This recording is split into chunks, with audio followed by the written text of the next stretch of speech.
Bienvenue dans le livre Méthode mathématique pour l'informatique écrit par Jacques Vellu et publié chez Duno. Dans cette séance d'exercices corrigés, nous allons résoudre l'exercice numéroté 11-16 dans le livre, dont le but est de nous familiariser avec les fonctions booléennes et la simplification des formules. Voici l'énoncé de l'exercice. Les notions qu'il faut réviser pour pouvoir démarrer sont indiquées en jaune. Et il y a 5 questions.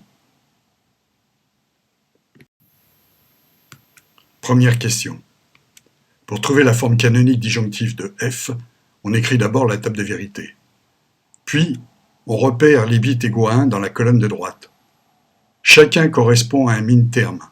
Comme il y en a 10, la forme canonique disjonctive de f est la somme booléenne de 10 min-termes. Et maintenant, il faut voir comment on peut trouver les formules pour chacun de ces min-termes. On va prendre l'exemple du deuxième, bit égale à 1. On commence par écrire les 4 lettres ABCD. Puis, on s'intéresse aux bits qui sont à gauche du 1. En particulier au 0. Parce qu'à chaque fois qu'il y a un 0, il y aura une barre sur la lettre correspondante. On commence, il y a un 0 pour le A, et il y a une barre sur le A. Une barre pour le B. Et enfin, une barre pour le D. La formule du min-terme est simplement le produit A bar, B bar, C, D bar. En faisant 10 fois la même opération, on trouve toutes les formules pour les min-termes. Et en faisant leur somme booléenne, on a la forme canonique disjonctive de f. Deuxième question. Pour trouver le diagramme de Carnot de f, on part de sa forme canonique disjonctive. On commence par écrire un diagramme de Carnot vide dans lequel il va falloir marquer certaines cases. Il y a une case par min-terme, il y aura donc 10 cases à marquer. On va voir avec le premier min-terme comment on trouve la case qui lui correspond. Le min-terme commence par la lettre A bar, donc cette case est complètement dans la zone A bar, c'est-à-dire à droite du carré. Elle est aussi dans la zone B bar, donc elle est dans la colonne de droite. Elle est aussi dans la zone C bar, elle est dans le bas. Et enfin, comme elle est dans la zone D bar, c'est la case qui est tout en bas à droite. Si on refait l'exercice avec le deuxième min-terme, on trouve la case en haut à droite. Avec le troisième min-terme, on trouve cette case. Et quand on a passé en revue tous les min-termes, on a le diagramme de Carnot de f. Troisième question. On nous demande les grosses cellules du diagramme de Carnot. Alors, il faut rappeler qu'une cellule, c'est un rectangle contenu dans le diagramme de Carnot, donc ici fait uniquement de cases vertes, qui a un nombre de cases qui est une puissance de 2, 1, 2, 4, 8 ou 16. Et une grosse cellule, c'est une cellule qui n'est pas contenue dans une cellule plus grande.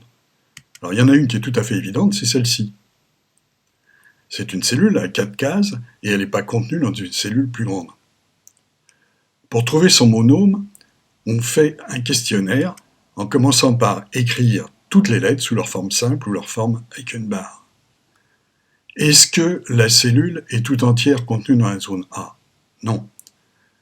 Dans la zone A bar, non. Dans la zone B, oui. Dans la zone B bar, non. Dans la zone C, non. Dans la zone C bar, non. Dans la zone D, oui. Et dans la zone D bar, non. À ce moment-là, le monôme, c'est simplement le produit des lettres pour lesquelles la réponse était oui. Il y a une autre cellule qui est évidente, une grosse cellule, c'est celle-ci, c'est 2. Et quand on fait le questionnaire, les réponses oui sont pour les lettres A bar et B, son monôme c'est A bar B. Si on revient au diagramme de Carnot, on ne voit pas immédiatement d'autres grosses cellules, pourtant il y en a. En effet, il faut imaginer que le diagramme de Carnot, c'est un élément de carrelage, donc on fait un carrelage en répétant le diagramme à gauche, à droite, au-dessus, en dessous, partout.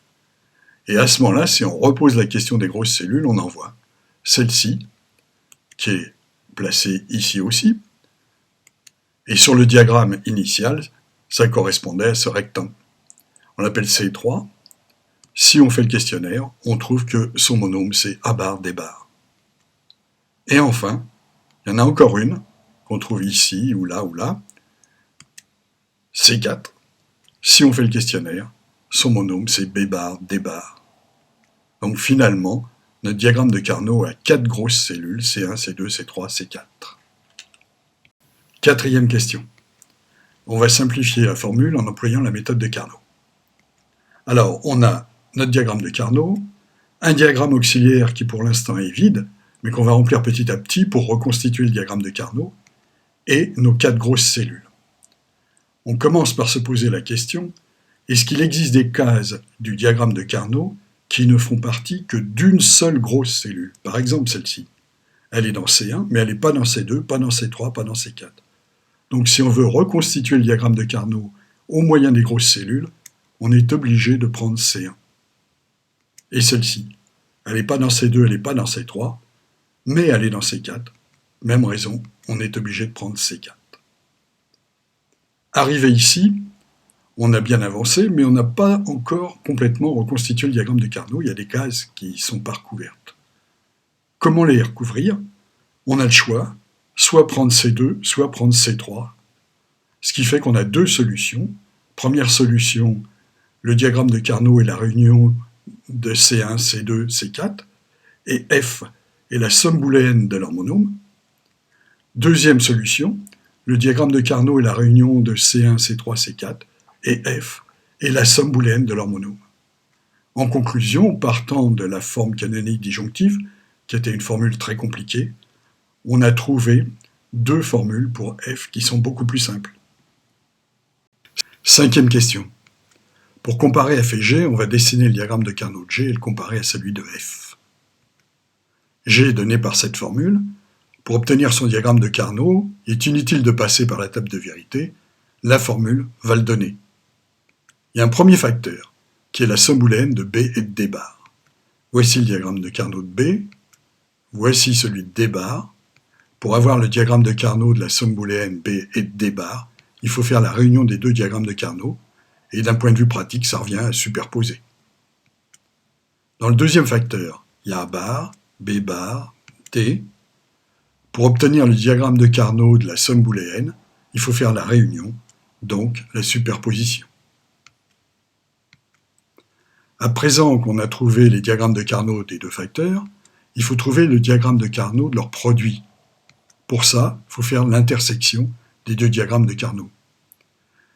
D'un point de vue pratique, on peut les superposer en les laissant un peu transparents. Pourquoi?